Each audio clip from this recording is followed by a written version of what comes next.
14 personal assistants walked out of the Ashworth estate in less than 6 months. Most were reduced to tears within 48 hours by a paralyzed CEO, whose icy fury was matched only by her ruthless intellect.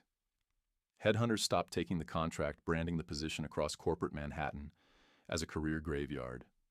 Nobody expected a desperate single father with zero executive experience and a 6-year-old daughter asleep in his rusted sedan to survive past the first morning.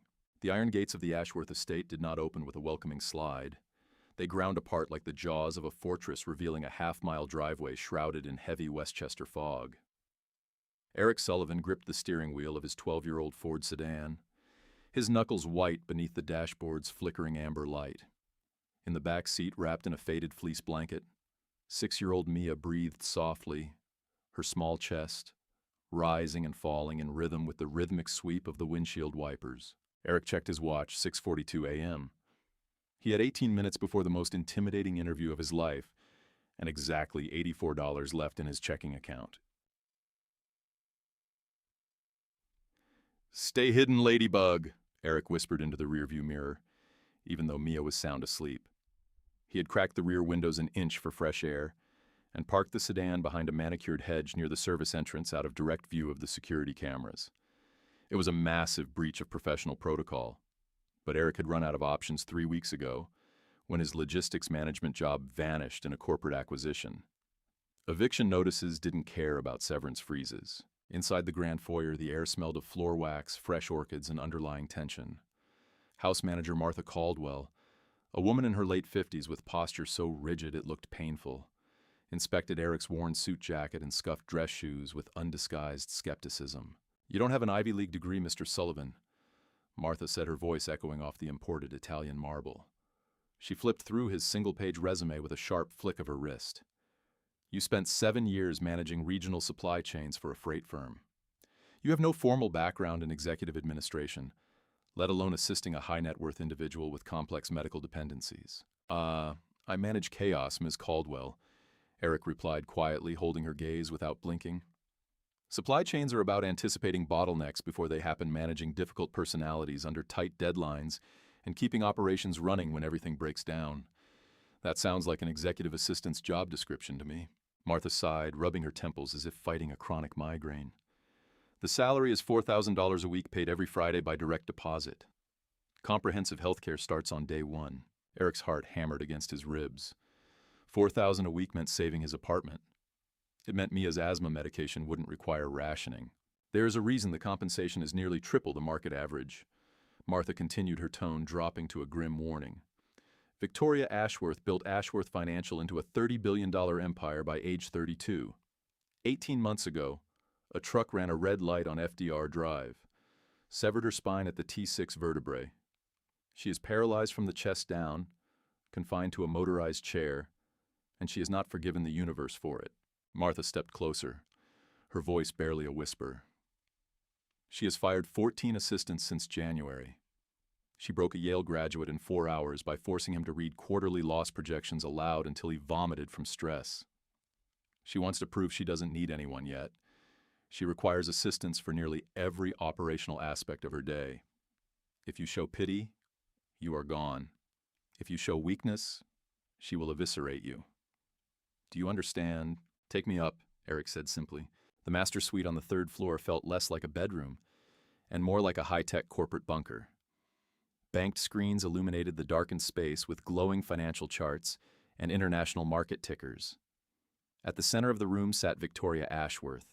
She was strikingly sharp-featured, her dark hair pulled back into a severe knot that accentuated her pale, angular face. She sat in a custom titanium wheelchair surrounded by digital tablets and legal dossiers. She didn't look up when Martha opened the door. "I said iced green tea at 65 degrees, not 60. "Martha." Victoria spoke, her voice a precision instrument engineered to cut through steel. "If the kitchen staff can't read a basic thermometer, terminate them." "Ms. Ashworth, the 7 a.m. applicant is here," Martha said, stepping aside before swiftly closing the door behind her, leaving Eric alone in the lion's den. Victoria finally turned her chair around with the hum of a silent electric motor. Her piercing gray eyes swept over Eric, analyzing him like a flawed spreadsheet. She let the silence stretch for 30 agonizing seconds, a classic power move designed to make candidates nervous enough to start babbling. Eric didn't say a word. He stood with his hands loosely clasped behind his back, waiting. A tiny, almost imperceptible line appeared between Victoria's eyebrows. She reached over to a stack of 300 printed legal filings on her side table and deliberately shoved them onto the hardwood floor. Papers scattered across the room in a chaotic cascade of white sheets. "My previous assistant dropped those before she left yesterday crying," Victoria said coldly.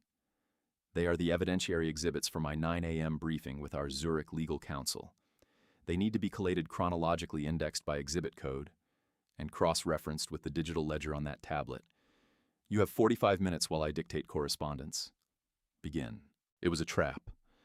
Any standard assistant would drop to their knees immediately, frantically scrambling to gather the papers while missing the dictation entirely. Eric calmly walked over to the desk, picked up a spare legal pad and a pen, and pulled up a high-backed leather chair sitting down directly across from her. Victoria's jaw tightened. "Did you suffer a cognitive failure, Mr. Sullivan? I told you to collate the floor."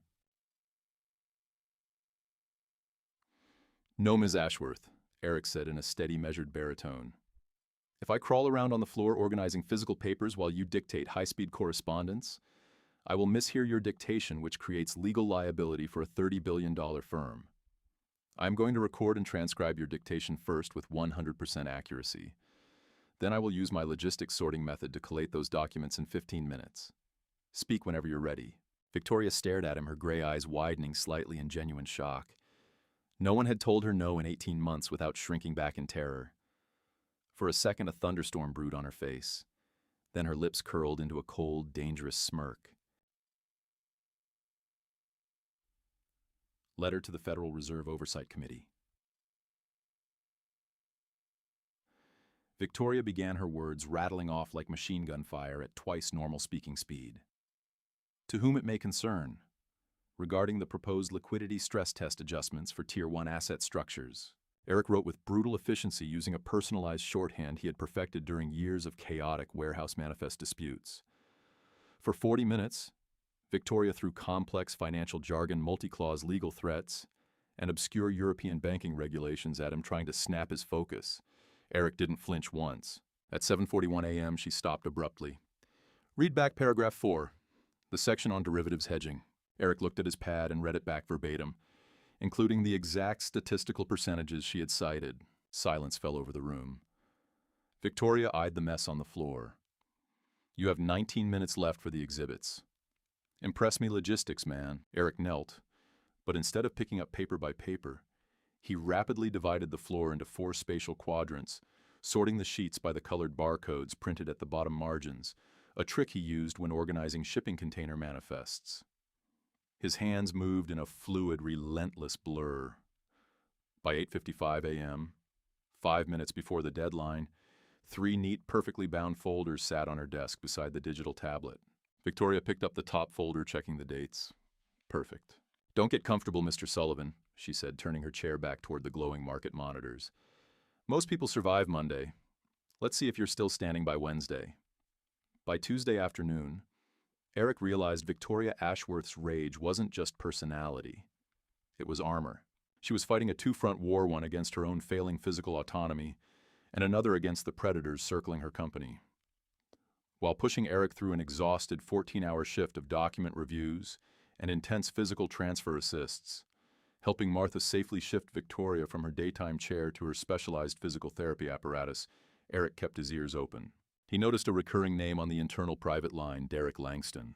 Langston was Ashworth Financial's chief operating officer, a polished corporate veteran who had been running day-to-day operations at the Manhattan headquarters since Victoria's accident. On the surface, Langston sounded charming, deferential, and deeply concerned for Victoria's health. But Eric's years in logistics had given him a sixth sense for systemic discrepancies. At 11 p.m. on Tuesday night, while Eric was sitting at his designated desk in the outer executive study, he reviewed the schedule Langston's office had synced to Victoria's personal calendar. Something felt off. Eric pulled up the physical therapy logs sent by Dr. Alastair Finch, Victoria's private neurologist.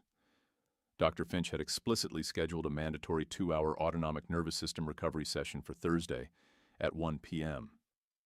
Yet on the synchronized corporate calendar, Langston's assistant had booked a high-stress mandatory emergency video conference with the board's auditing committee at that exact same time.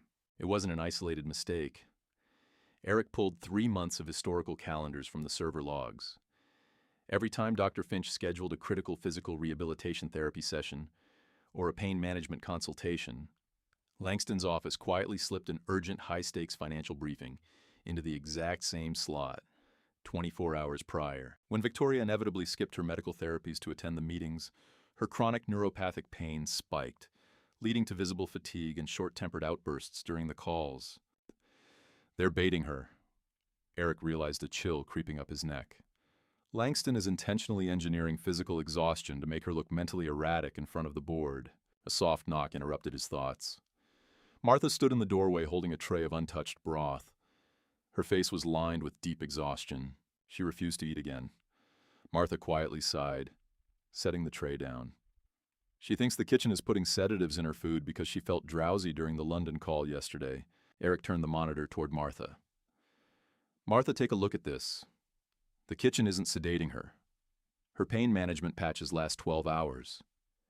When she misses her 1 p.m. physical stretch sessions because Langston books these emergency board calls, her nerve compression acts up. She takes an extra breakthrough pain pill just to get through the meetings.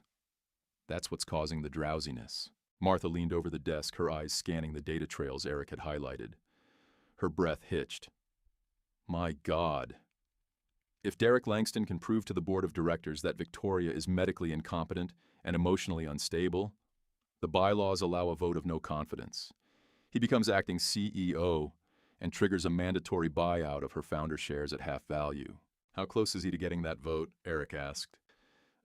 Very close, Martha whispered grimly. There is a quarterly performance assessment this Friday.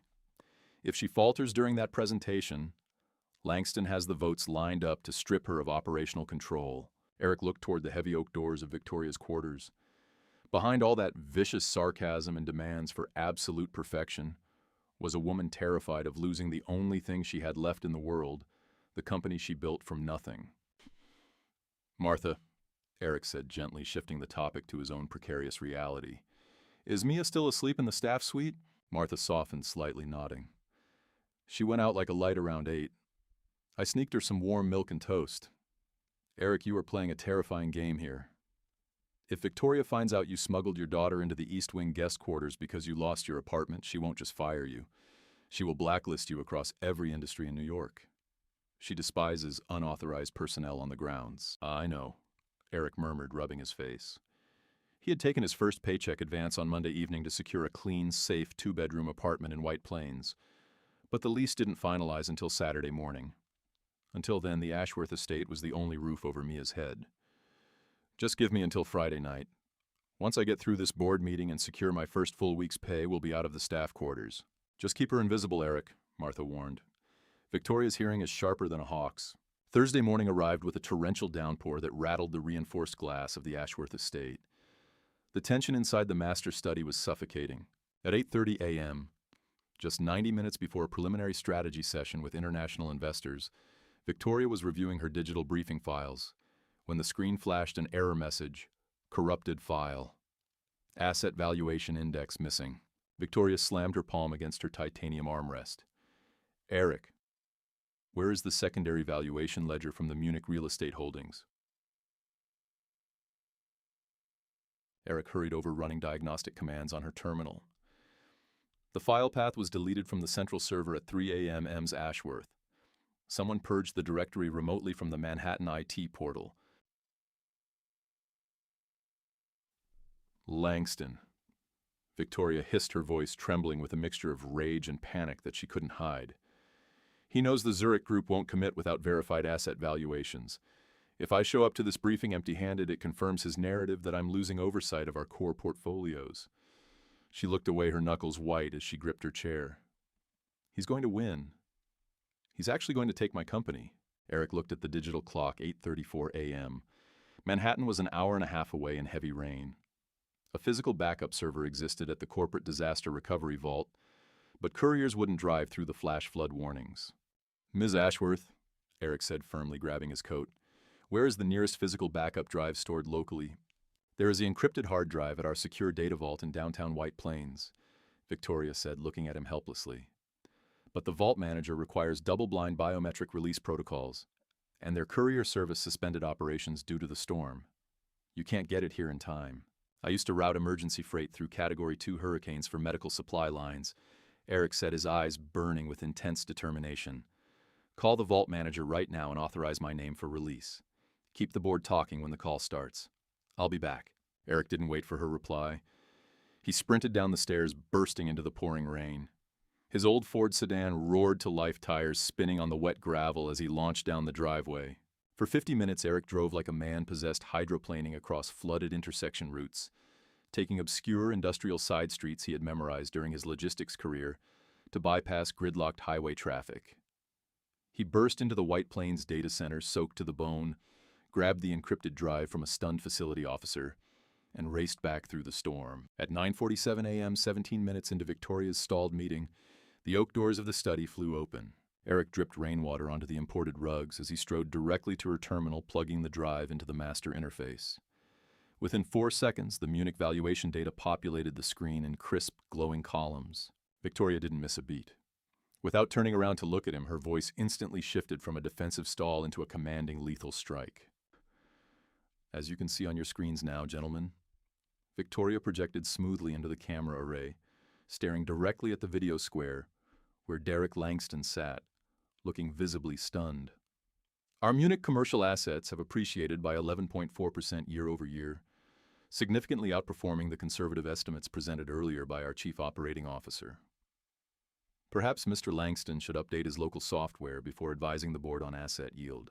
For the next 20 minutes, Victoria dismantled Langston's financial arguments with surgical precision. When the call disconnected, the room plunged into profound silence. Victoria slumped back in her chair, closing her eyes. The sheer physical toll of the adrenaline rush was obvious. Her breathing was shallow, and her fingers twitched from exhaustion. "You ruined a $30,000 Persian rug with your wet shoes, Mr. Sullivan," she said softly, her eyes still closed. I'll deduct it from my salary over the next 40 years. Ms. Ashworth, Eric replied, wiping rainwater from his forehead with a sleeve. A faint, uncharacteristic smile flickered across Victoria's face for a fraction of a second. "You did well today, Eric." "Very well." Before Eric could acknowledge the compliment, a sound echoed from the heavy mahogany door leading toward the east wing hallway. Creak.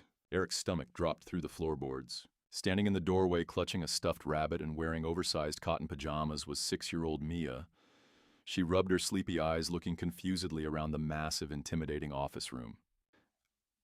"Daddy," Mia mumbled softly. "The thunder was really loud in the little room. I got scared." The temperature in the executive study seemed to plummet 40 degrees in an instant. Victoria's motorized chair spun around with a sharp mechanical hum. Her gray eyes locked onto the little girl standing barefoot on the hardwood floor. The faint warmth that had lingered on her face just moments before vanished, replaced by an expression of absolute freezing disbelief. "Eric," Victoria said, her voice dropping to a dangerous, icy whisper that felt sharper than any blade she had wielded all week. "Who is that child and why is she in my house?" The silence that followed Mia's voice was heavier than the thunderstorm rattling the leaded glass windows of the study.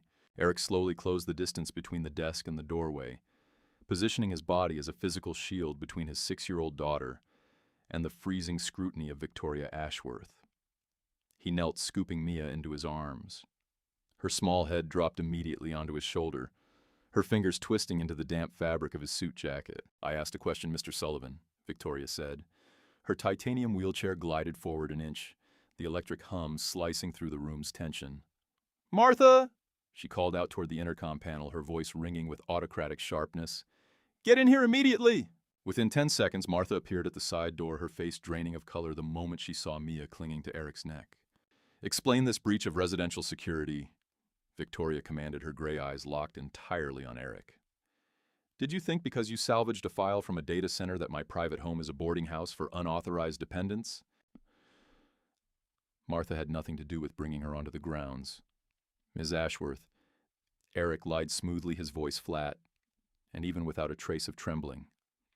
"I brought her in through the service garage at 6:30 Monday morning. My previous employer went under during an acquisition freeze, and the medical bills for her pediatric asthma cleared out my savings account. Our landlord locked us out on Friday afternoon. My new lease in White Plains doesn't clear until Saturday morning. Eric stood tall, holding his daughter securely against his chest. I needed 48 hours of secure indoor shelter so my daughter wouldn't sleep in a rusted sedan during flash flood warnings. I took a calculated risk that my logistical output would outweigh my breach of protocol. If I miscalculated, I will pack our bags and leave the grounds within 15 minutes. But do not reprimand Martha. She discovered us last night and gave me a toast because she has a conscience. Victoria stared at him. The muscles along her jawline flexed beneath her pale skin. In her world of corporate Manhattan mergers and ruthless venture capital, people constantly lied, deflected or groveled when caught in a violation. They blamed subordinates. They wept for sympathy. Eric did none of those things. He stated his liabilities owned the breach and laid out his operational metrics like a man presenting a quarterly balance sheet. Before Victoria could issue a termination order, Mia lifted her head from Eric's shoulder. She rubbed her eyes, blinking against the harsh LED displays of the financial terminals, before her gaze drifted down to Victoria's specialized wheelchair. "Your chair has big wheels," Mia mumbled, her sleepy voice piping up in the cavernous room. "Like the forklifts at Daddy's old warehouse. Do they have regenerative braking?" Victoria blinked, caught completely off guard. "What?" "Regenerative braking," Mia repeated innocently, pointing a small finger toward the custom drive hubs on the titanium frame. "Daddy said the big electric trucks save power when they go down steep ramps because the wheels push electricity back into the battery. Does your chair do that when you go down the hallway?" For 5 seconds, Victoria Ashworth looked less like a $30 billion CEO and more like someone who had just been handed a puzzle written in an alien language. She looked at the child, then up at Eric, who looked equally resigned to his fate. "She listens to my technical training podcasts in the car," Eric murmured quietly. "I apologize, Ms. Ashworth. I'll get out of your hair." He turned toward the door, his hand reaching for the brass knob. "Stop," Victoria commanded. Eric paused, his hand hovering over the handle. Victoria wheeled herself slowly toward the desk. Picking up the printed Munich real estate asset valuation report Eric had risked his life to retrieve an hour earlier. She stared at the crisp columns of data that had just humiliated Derek Langston in front of 3 international banking syndicates. "Your daughter is correct," Victoria said coldly, not looking up from the paper. "The custom mobility rig utilizes dual-stage brushless motors with kinetic energy recovery systems designed by a robotics firm in Palo Alto. It extends battery duration by 22% during continuous transit." She tossed the report back onto the mahogany desk and looked directly into Eric's eyes. "Derek Langston has spent the last 6 months hiring private investigators, bribing household staff, and manipulating medical schedules to prove to my board of directors that I am a broken, erratic invalid incapable of managing this corporation." Victoria said, her voice dropping into a register of chilling clarity. "Tomorrow morning at 9 o'clock, the full board convenes at our headquarters on Wall Street for my mandatory 18-month governance assessment. It is the first time I will physically enter that building since my spine was severed on FDR Drive." She leaned forward slightly, resting her forearms on her armrests. "If I show up tomorrow, looking exhausted, disorganized, or physically dependent on a medical handler who doesn't understand high-stakes corporate warfare, Langston triggers Section 14 of our corporate charter. He initiates a vote of medical incapacity, seizes control of the board, and forces a liquidation of my equity." Victoria gestured toward the East Wing corridor. "Your daughter stays in the guest suite on the 2nd floor until Saturday morning. Martha will supervise her meals and ensure she has stable Wi-Fi for her schooling modules. But in exchange, Mr. Sullivan, you are going to act as my absolute operational shield for the next 24 hours. You will coordinate every millimeter of my transit to Manhattan. You will secure the boardroom layout, and you will ensure that when I face Derek Langston tomorrow morning, I look like the most lethal CEO in North America." Her gray eyes hardened into obsidian. "If you fail me tomorrow, or if one detail of my physical dependency leaks to Langston's internal allies, I will not just terminate your employment. I will use Ashworth Financial's legal division to garnish your wages across every supply chain firm on the Eastern Seaboard for breach of confidentiality. Do we have a deal?" Eric looked at his daughter, whose eyelids were drooping once again, then back at the paralyzed billionaire who was betting her entire empire on a desperate freight manager from Queens. "We have a deal," Eric said. By 2 p.m. on Thursday, the Ashworth estate had transformed into a military command post. While Martha settled Mia into the sunlit second-floor guest quarters with a stack of coloring books and fresh hot cocoa, Eric immersed himself entirely in the brutal, complex reality of Victoria Ashworth's medical and physical logistics. He sat beside Dr. Alistair Finch, Victoria's chief neurological consultant, who had arrived via private car reviewing the strict physiological tolerances of a T6 complete spinal cord injury. "People think paralysis just means you can't walk, Mr. Sullivan," Dr. Finch said quietly, as they reviewed Victoria's vital charts on the study's secondary monitors. "They don't understand the systemic fragility beneath the surface. Because Victoria's injury is at the 6th thoracic vertebrae. Her brain has no communication with her lower nervous system. Her blood pressure cannot self-regulate efficiently. If she experiences extreme stress dehydration, or a minor physical trigger, like a bladder obstruction, or a pinched nerve from sitting improperly, she is at high risk for autonomic dysreflexia." Define the operational impact. Eric set his pen moving rapidly across his legal pad as he built a structured timeline for Friday morning. "Her blood pressure spikes to lethal levels within minutes," Dr. Finch explained grimly. "She will experience blinding headaches, facial flushing, severe sweating above the injury line, and cognitive disorientation. If not mitigated immediately by adjusting her seating angle and administering sublingual nifedipine, it can cause an intracranial hemorrhage or stroke on the spot." Eric stared at the data. "Langston knows this." "Of course he knows it," Victoria voiced from the far side of the room where she was reviewing the audit dossiers on her primary tablet. "Why do you think his executive assistant specifically requested the south-facing boardroom on the 50th floor for tomorrow's assessment? The south boardroom has floor-to-ceiling glass windows with faulty climate controls. By 10 in the morning, the greenhouse effect raises the ambient temperature in that room to 82 degrees. Heat triggers vascular dilation and physical exhaustion. He is designing a physical endurance test designed to make me collapse on camera." Eric didn't waste time complaining about corporate ethics. His supply chain brain immediately categorized the threat as an environmental variable requiring mitigation engineering. "First," Eric said, walking up to the central whiteboard, "we eliminate the temperature bottleneck. At 4 o'clock this morning, I am sending a private HVAC repair technician from my old freight facility in Queens, directly to the 50th floor under the guise of an emergency server room cooling audit. He will override the thermostat sensors in the south boardroom and lock the ambient airflow at exactly 64 degrees Fahrenheit." Victoria watched him, a glimmer of sharp approval flickering in her eyes. "Go on." "Second transit logistics." Eric continued drawing a detailed route map across the whiteboard. "The standard transport van contracted by the estate uses hydraulic wheelchair lifts that take 4 minutes to deploy and operate on a standardized frequency key. I pulled the security maintenance logs from the estate garage. Over the past 3 weeks, an outside contractor named Greg Jenkins, who ostensibly handles your fleet maintenance, has accessed the primary transport vans 6 times outside of standard inspection windows." Dr. Finch frowned. "Jenkins, he was recommended by Langston's head of corporate security." "Exactly," Eric said flatly. "At 4 a.m. tomorrow, before the household wakes up, I am conducting a complete forensic mechanical inspection of that primary transport vehicle. If Jenkins compromised the lift hydraulics or battery arrays to delay our arrival or cause a transit failure on FDR Drive, we need an immediate redundancy plan."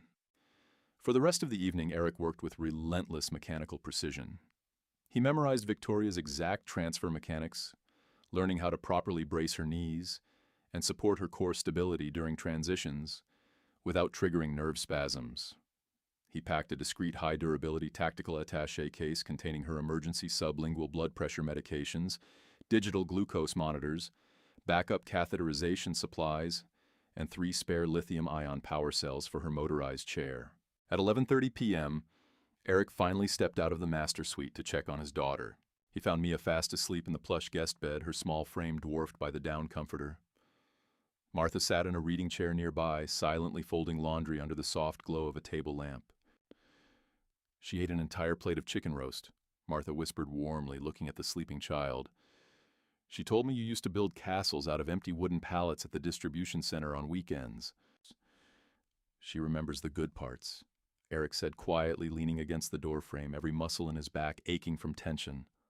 "Martha, tomorrow is going to get ugly. Langston isn't just trying to win a proxy vote.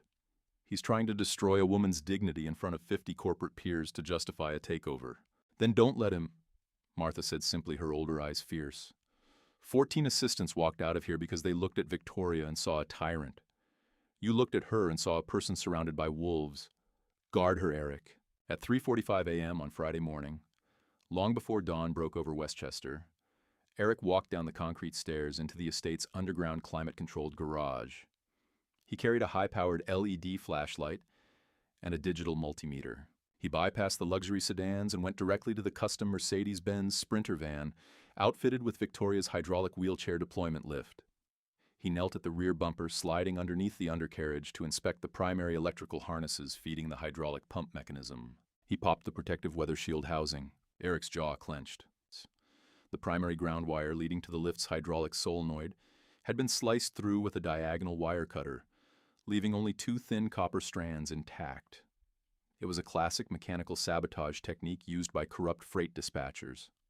The lift would work once during morning testing under zero load, but the moment the heavy 300-pound titanium wheelchair and Victoria's body weight were applied during actual loading, the remaining copper strands would snap from electrical draw. The lift would freeze 6 feet in the air, trapping her outside the vehicle in freezing morning temperatures, while triggering a cascade of system error codes that would take hours to override. Eric pulled out his phone and took high-resolution timestamps and macro photos of the severed wire, capturing the fresh, unoxidized cut marks. He didn't repair the wire. Repairing it would alert Jenkins or Langston's spotters that the sabotage had been discovered. Instead, Eric walked to the far bay of the garage where his 12-year-old Ford sedan sat alongside a heavy-duty commercial cargo van he had quietly requisitioned overnight through his old logistics network. A rugged, reliable vehicle borrowed from a trusted former freight colleague in Yonkers, equipped with a mechanical manual lock ramp that required 0 electricity to deploy. Eric checked his watch, 4:15 a.m. The chessboard was set. At 7:15 a.m., Victoria Ashworth sat at the edge of her bed, dressed in a tailored charcoal gray Armani executive suit that masked the specialized posture braces strapped beneath her jacket. Her hair was styled with immaculate precision. Yet as Eric entered the room carrying her morning briefing files, he noticed her fingers trembling slightly where they gripped the armrests of her chair. "The primary transport lift is dead," Eric said calmly, setting the attaché case onto her desk. "Someone sliced the solenoid ground wire. It was designed to fail halfway up the loading cycle." Victoria's breath hitched slightly, her pale face tightening. "Langston wants me trapped in the driveway while the board convenes at 9. He wants to open the meeting by announcing that his wheelchair-bound CEO couldn't even manage her own morning commute." "Let him announce whatever he wants," Eric replied smoothly, walking behind her chair and disengaging the charging tether. "We aren't taking the Mercedes. I brought in a commercial heavy-duty transit van with a reinforced manual spring assist ramp parked at the service dock. It isn't leather-lined, Ms. Ashworth, but it doesn't rely on software or solenoids, and it gets us to Wall Street 30 minutes ahead of schedule." Victoria tilted her head back slightly to look at him, her gray eyes searching his face for any sign of hesitation or panic. She found none. Just the calm, unshakable focus of a man who spent his life moving critical freight through impossible bottlenecks. "Let's move," she said. The drive into Manhattan was a study in precision driving. While morning rush-hour traffic choked the FDR Drive, Eric utilized commercial truck bypass routes through the South Bronx and across the Harlem River bridges, navigating the heavy cargo van with fluid, assertive maneuvers. In the back, secured securely to the floor tracks, Victoria reviewed the digital slides for her presentation, her initial tremor completely vanishing as Eric's steady narrative of traffic updates and strategic timings grounded her. At 8:18 a.m., 42 minutes before the board meeting was scheduled to begin, the unmarked commercial van pulled into the subterranean private loading dock of the Ashworth Financial Tower on Wall Street. 2 corporate security guards wearing uniforms paid for by Ashworth Financial, but loyal to Derek Langston's administrative regime, stepped forward immediately, holding up their hands to block the loading bay. "Unauthorized commercial vehicle," the lead guard said loudly, stepping toward the driver's window. "Clear the dock immediately. This area is reserved for executive transport." Eric stepped out of the cab, dressed in his crisp, newly dry-cleaned navy suit, his posture radiating authority. He walked directly to the rear doors of the van and pulled them open, dropping the heavy steel manual ramp with a solid, echoing clang against the concrete dock. I am Eric Sullivan, Executive Assistant to the Chief Executive Officer. Eric stated clearly, his voice bouncing off the concrete pillars, as Victoria Ashworth's custom titanium chair glided smoothly down the ramp into the fluorescent lights of the garage. You are currently obstructing the path of the majority shareholder of this corporation 45 minutes prior to a mandatory board assessment. Step aside immediately, or I will have legal counsel pull your security vendor contract before noon. The guards froze their eyes, widening in shock as Victoria Ashworth, whom they had been explicitly told by Jenkins would be delayed in Westchester until at least 10 o'clock, fixed them with a look that could cut diamond. They scrambled backward, swiping their access cards to open the private executive express elevator. As the elevator doors slid shut, sealing them inside the glass and steel vertical shaft rising 50 stories above Wall Street, Victoria let out a long, slow breath. She looked at the polished steel reflection of the elevator walls, seeing her paralyzed frame seated at waist level while Eric stood tall beside her, his hand resting casually near the handle of the tactical attaché case containing her medical contingencies. For 18 months, Victoria whispered, her voice barely audible over the hum of the elevator hoist. I have dreaded coming back to this building. I built every floor of this tower, Eric, and today half the people in that room are waiting to see if I'm going to break. Eric looked down at her. He didn't offer empty platitudes or corporate cheerleading. In logistics, Ms. Ashworth, a structure doesn't collapse because the payload is heavy, Eric said quietly. It collapses because the weight is distributed unevenly. Today you carry the strategic vision. I carry the operational weight. Nobody breaks. The elevator chimed. Floor 50. Executive boardrooms. The heavy double glass doors opened onto the expansive executive reception atrium. The ambient air was crisp and cool, exactly 64 degrees, thanks to the early morning intervention of Eric's Queen's HVAC contact. Through the glass partitions of the South Boardroom, 12 senior board members, 3 international banking syndicates on massive video arrays, and Chief Operating Officer Derek Langston were already assembled around the 60-foot mahogany conference table.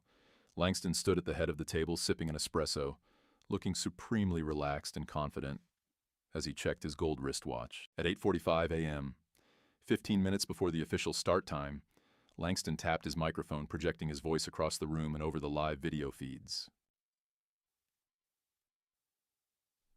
Gentlemen, Langston said with practiced, sorrowful gravity, it is now 8:45. As we anticipated, our esteemed founder, Ms. Ashworth, has encountered severe logistical and medical complications at her estate this morning and is unable to join our governance assessment. Given the urgent regulatory filings required by the Securities and Exchange Commission this afternoon, I propose we initiate formal proceedings to address operational succession under Corporate Charter Section 14.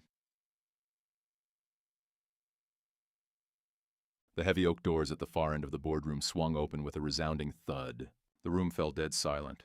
Victoria Ashworth glided into the boardroom, the silent electric motors of her titanium rig moving at full commanding speed. Flanking her right side, keeping perfect pace with her chair, was Eric Sullivan, carrying 3 thick leather-bound evidentiary dossiers under his arm. Victoria didn't stop until her chair reached the absolute head of the table, forcing Langston to physically step backward out of her way to avoid being clipped by her footrests. She locked the titanium brakes of her chair with a sharp, audible click. Good morning, gentlemen, Victoria said smoothly, her voice clear, resonant, and completely devoid of fatigue as it carried across the 60-foot room. I apologize for interrupting your opening remarks, Derek, but it appears your calendar notifications are running as unreliably as your asset valuation reports. She turned slightly toward Eric, extending her hand. Without a word, Eric laid the first dossier directly onto the polished mahogany in front of her, then smoothly distributed duplicates to the lead audit director sitting at the center of the table. Langston's face went pale, his eyes darting frantically toward the glass doors as if expecting his security staff to appear and explain how she had bypassed every logistical trap he had laid. Before we review our third quarter growth projections, Victoria continued, looking directly into the camera array broadcasting to the European banking partners. My executive assistant, Mr. Sullivan, will present a comprehensive forensic audit of internal communications and fleet maintenance logs over the past 90 days. It details an extensive systematic attempt by our chief operating officer to artificially manipulate executive scheduling and sabotage corporate transit vehicles. The boardroom erupted into a low, stunned murmur of voices. Langston gripped the back of his leather chair, his knuckles turning white as his gaze locked onto Eric with absolute venom. "This is an absurdity!" Langston shouted over the rising noise, his polished corporate veneer cracking completely. "This man is an unvetted freight dispatcher she hired 4 days ago. He has no security clearance to present financial or administrative audits to this board." Eric stood at the edge of the table, unbuttoning his suit jacket with deliberate calmness. He looked directly at Langston, then down at the time-stamped macro photographs of the severed solenoid wire he had placed at the center of the boardroom table. "My clearance is signed by the majority shareholder of this corporation, Mr. Langston," Eric said in a clear, resonant voice that silenced the entire table. "And unlike your transport vehicles, my data doesn't break down under pressure." Just as the lead board director reached for the forensic dossiers to inspect the photographs, Victoria suddenly gripped the right armrest of her chair with blinding force. Eric saw it instantly. A violent, involuntary tremor shooting up her right arm, accompanied by a rapid, unnatural flush spreading across her neck and throat. The extreme physiological stress of the entrance combined with the delayed shock of the morning's adrenaline had triggered the exact neurological crisis Dr. Finch had warned them about. Her blood pressure was skyrocketing. She had less than 2 minutes before the autonomic dysreflexia caused a catastrophic physical collapse right in front of the 50 cameras capturing her every breath. The flush spreading across Victoria Ashworth's throat was not a blush of anger. It was the dark, mottled crimson of severe vascular dilation. Beneath the tailored fabric of her Armani blazer, her heart hammered against her ribs at 140 beats per minute. A stabbing catastrophic headache, a sensation like a serrated iron spike being driven directly behind her eyes, pushed her vision to the edge of a tunneling gray blackout. In a T6 complete spinal injury, when the autonomic nervous system encounters an unmitigated stressor, whether physical compression, extreme sensory overload, or raw adrenaline, the severed neural pathways below the injury level spasm into a massive, uncontrolled sympathetic reflex. Blood vessels constrict violently below the chest, sending systolic arterial pressure skyrocketing toward 220 millimeters of mercury. Above the injury line, the brain desperately attempts to lower the pressure by dilating blood vessels, resulting in profuse diaphoresis, facial flushing, and impending stroke. Langston saw the sudden tremor in her right hand. He saw the sheen of sweat suddenly catching the boardroom spotlights on her forehead. A cruel, triumphant gleam flashed in his dark eyes. "Look at her." Langston projected his voice across the room, pointing a polished finger directly at Victoria's trembling frame. "She is in acute cognitive and physical distress right now. Her medical condition is destabilizing in the middle of an official board briefing, Chairman Crawford, under corporate charter bylaws.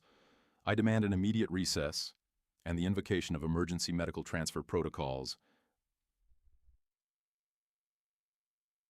Two executive board members halfway down the table stood up, their faces etched with genuine alarm. On the 60-foot video arrays, the senior partners of the Zurich and London banking syndicates leaned forward in their leather chairs, watching the feed with intense predatory calculation. If Victoria lost consciousness, or had to be wheeled out of that room by paramedics, Langston's narrative would become absolute truth. Ashworth Financial's stock would plunge 12% within 10 minutes of the market opening, and the board would vote her out by lunchtime to stabilize share prices. Eric Sullivan did not look at the board members. He did not look at Langston. He moved with the frightening mechanical efficiency of a man who had spent 7 years coordinating hazardous material containment protocols under ticking countdowns. With one hand, Eric smoothly popped the dual-latch seal of the tactical attaché case resting on the corner of the mahogany table. With his other hand, he reached beneath the right armrest of Victoria's custom titanium chair, locating the manual pneumatic tilt-in-space release lever. "Mr. Sullivan, step away from the chief executive officer," Langston shouted, striding toward the head of the table. "Security, remove this man immediately." "Shut up and sit down, Langston," Eric said. His voice wasn't a yell. It was a low, seismic baritone that carried such absolute dangerous authority that Langston froze mid-stride 3 feet away. Without breaking eye contact with the surrounding room, Eric squeezed the release lever and smoothly tilted the entire seating matrix of Victoria's chair backward by 15 degrees, while elevating her lower leg rests by 2 inches. The precise shift in postural geometry immediately relieved the gravitational pooling of blood and reduced the mechanical compression on her lower spine, the primary physical trigger aggravating her sympathetic nervous system. Simultaneously, Eric retrieved a small sealed foil blister pack from the attaché case. He popped the seal with his thumb, extracting a 10-milligram sublingual nifedipine capsule, a rapid-acting calcium channel blocker prescribed by Dr. Finch specifically for hypertensive emergencies. To the 50 cameras and 12 board members watching, Eric appeared to simply lean down to whisper a confidential strategic figure into his CEO's ear while adjusting her lapel microphone. Under the cover of his broad shoulders blocking the primary camera angle, he pressed the capsule between Victoria's pale, trembling fingers. "Under the tongue," Eric murmured softly into her ear, his hand resting reassuringly against the back of her titanium headrest to stabilize her posture. "Bite the capsule once to release the liquid, then let it sit. Breathe with my cadence, Ms. Ashworth. In for 4 seconds, out for 6. The tilt is locking your core pressure. You have control." Victoria's eyes were glassy with intense pain, but her razor-sharp intellect fought through the fog. She slipped the capsule beneath her tongue, her jaw flexing slightly as she punctured the gel coating. Within 30 seconds, the potent vasodilator entered her sublingual mucosa, rushing directly into her bloodstream to counter the violent arterial spasms. Chairman Crawford. Langston insisted, his voice rising in panic as he realized the dramatic medical collapse he was banking on was not occurring. "I insist on a formal recess. This man is administering unverified substances to the CEO during a governance vote." At the center of the 60-foot table, Jonathan Crawford, a 72-year-old former federal judge who served as senior chairman of the audit committee, raised a single hand. The entire room fell quiet. Crawford looked over the rims of his reading glasses, his shrewd, weathered gaze bypassing Langston completely to settle on Victoria Ashworth. "Ms. Ashworth," Chairman Crawford said in a dry, measured tone, "do you require medical intervention? Or are we ready to proceed with the third quarter financial reconciliation?" Victoria closed her eyes for 2 seconds. Eric's hand remained steady against her chair frame, anchoring her to reality. She felt the chemical warmth of the nifedipine widening her constricted blood vessels. The pounding iron spike behind her eyes began to dissolve into a dull ache. Her heart rate dropped from 140 down to a controlled 92. She opened her eyes. The flush on her throat had faded back to her natural, intimidating ivory porcelain. She engaged the motor controls, leveling her chair back to an upright, commanding posture. "Medical intervention won't be necessary, Chairman Crawford." Victoria spoke, her voice ringing out across the boardroom with crisp acoustic perfection, chilling Langston to the bone. "My executive assistant was merely adjusting my audio telemetry and providing my prescribed morning electrolyte supplement. Now, if Mr. Langston is quite finished performing amateur theatrics, I suggest we examine the forensic dossiers Mr. Sullivan placed in front of you." Jonathan Crawford opened the leather-bound dossier sitting at his station. Around the table, 11 other senior directors followed suit, the rustle of heavy bond paper echoing through the 64-degree room. "What you are looking at, gentlemen," Victoria stated, her hands folded neatly on her lap, "is an independent cross-referencing audit conducted over the past 72 hours by Mr. Sullivan utilizing supply chain verification methodologies." Eric stepped toward the central interactive display monitor at the side of the room. He tapped his tablet, projecting a complex color-coded relational database onto the 70-inch wall screen. "For the past 6 months," Eric explained, his voice professional and steady, "Ashworth Financial's internal logistics and fleet maintenance budgets have experienced an unexplained 17% cost inflation. Mr. Langston attributed this to rising regional supply chain tariffs and specialized vendor contracts for executive transport." Eric highlighted a cluster of financial routing nodes on the screen. "That was a lie. By auditing the serial numbers and parts invoices submitted by our external fleet contractor, Greg Jenkins, we discovered that Ashworth Financial was being billed for heavy-duty commercial hydraulic replacement units that were never installed on any corporate vehicle." Langston's face shifted from pale to an ashen, sickly gray. "This is fabricated data. You hacked the corporate intranet." "I didn't need to hack anything, Mr. Langston," Eric replied smoothly. In freight logistics, every serialized hydraulic pump carries a manufacturer origin barcode. I cross-referenced the barcode invoices approved by your office with the physical inventory of our garage fleet. The parts billed to Ashworth Financial were actually shipped to a commercial warehouse in Long Island. Eric tapped the screen again. A corporate registry document appeared bearing the seal of the Delaware Secretary of State. That warehouse is owned by a shell company called Apex Transit Solutions, LLC. Eric continued relentlessly. And according to the state incorporation records filed 18 months ago, 2 weeks after Ms. Ashworth's accident on FDR Drive, the primary beneficial owner of Apex Transit Solutions is Derek Langston.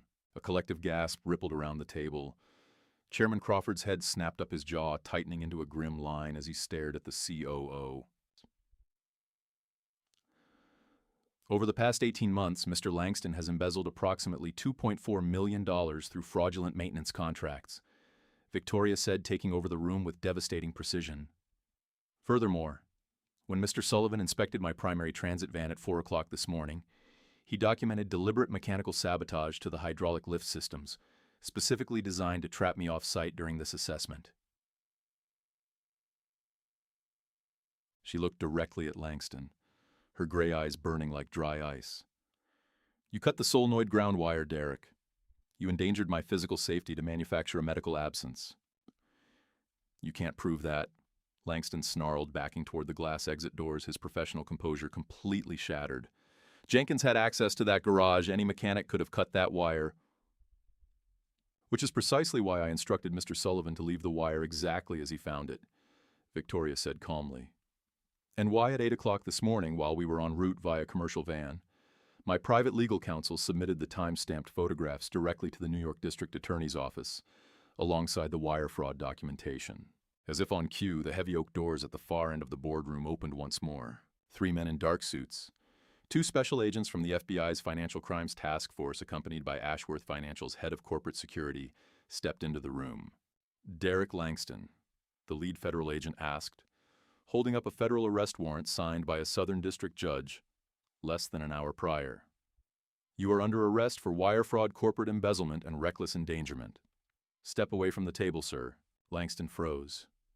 He looked around the boardroom, desperately seeking a single friendly eye among the board members he had spent months lobbying. Every director turned their gaze away, looking down at their dossiers in cold professional repudiation. Without another word, the federal agents cuffed Langston's hands behind his back and escorted him out of the boardroom, the glass doors sliding shut behind them, with a definitive air-sealed click.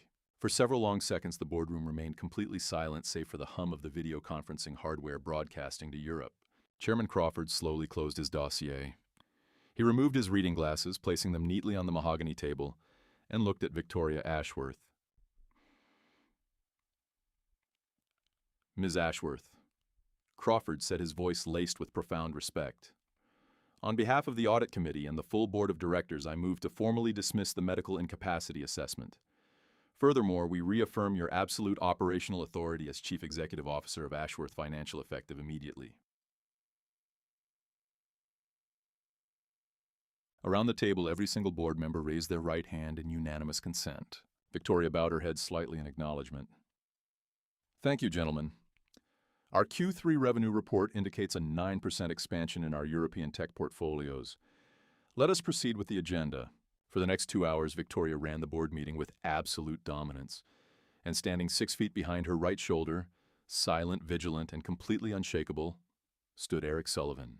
Saturday morning in Westchester County dawned crisp and bright, the heavy rain clouds from the previous days giving way to clear golden autumn sunlight that illuminated the sprawling lawns of the Ashworth estate. Near the service garage, the trunk of Eric's 12-year-old Ford sedan was popped open. Eric stood in his jeans and a faded flannel shirt, hoisting a taped cardboard box containing Mia's clothes and books into the rear storage compartment. His first weekly paycheck, a direct deposit of $4,000 minus taxes, had cleared into his account at midnight. His new 2-bedroom apartment lease in White Plains was officially active as of 8 a.m. He had survived the week. He had saved his daughter from homelessness. He had executed his contract. "Daddy, did you pack my green markers?" Mia asked, skipping out of the side kitchen entrance, holding a half-eaten blueberry muffin Martha had baked specifically for her departure. "Right on top of your coloring books, Ladybug." Eric smiled, wiping a smudge of flour from her nose. Go say goodbye and thank you to Martha. We hit the road in 10 minutes. As Mia ran back inside toward the kitchen, Eric shut the trunk with a metallic clatter. He turned around to find Martha standing on the stone pathway, and beside her, gliding silently over the custom slate paving stones, was Victoria Ashworth. She was dressed casually for the first time since Eric had met her, wearing dark cashmere loungewear and a cream-colored knit sweater, a soft wool blanket draped over her lap. Her dark hair was loose around her shoulders, softening the severe angular contours of her face. Leaving without filing a departure manifest, Mr. Sullivan, Victoria asked, halting her titanium rig 3 feet away from the sedan bumper. My contract was for 48 hours of crisis management. Ms. Ashworth, Eric replied, respectfully wiping off his dusty hands on his jeans. The board is secured. Langston is sitting in a federal holding cell in Manhattan. Your new interim COO is arriving Monday morning. I got my paycheck advance cleared and my apartment is ready. You don't need a supply chain manager sleeping in your East Wing anymore. Victoria looked at the rusted fender of the old Ford, then back up at Eric. You are a terrible liar, Eric, she said quietly. You managed 65 complex logistics hubs across 7 states for 7 years before corporate restructuring eliminated your division. You don't belong in a regional freight office managing shipping crates. She reached into the pocket of her cashmere sweater and pulled out a crisp, heavy linen envelope, extending it toward him. What is this?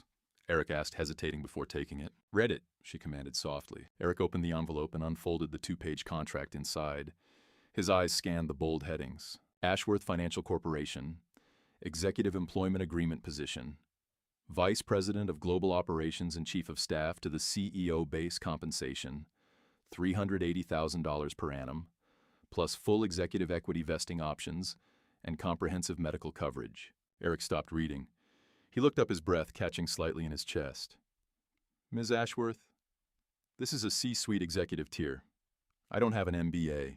I have 12 Harvard MBAs in my analytics department, and none of them noticed that my chief operating officer was embezzling millions through brake repairs. Victoria said, her gray eyes remarkably warm. I don't need another credentialed sycophant telling me what I want to hear. I need someone who understands operational reality under extreme pressure. I need someone who doesn't flinch when the room catches fire. Before Eric could formulate an answer, the kitchen door swung open again. Mia trotted out, carrying her stuffed rabbit under one arm and a large folded sheet of drawing paper in the other.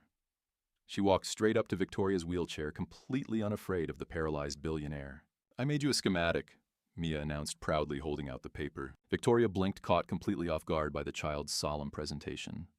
She leaned forward slightly, taking the drawing. It was done in green and blue crayon. It depicted a large, smiling stick figure seated in a wheelchair with massive, heavily detailed wheels, labeled with arrows saying, "Super fast battery." Next to the chair stood a tall stick figure holding a briefcase labeled Daddy, and a smaller stick figure holding a rabbit. Above them all was drawn a giant reinforced fortress with sun rays beaming down. It shows your regenerative braking hubs, Mia explained, pointing a chubby finger at the wheels. And I added rocket boosters on the back so you can go up the steep ramps faster than the bad guys.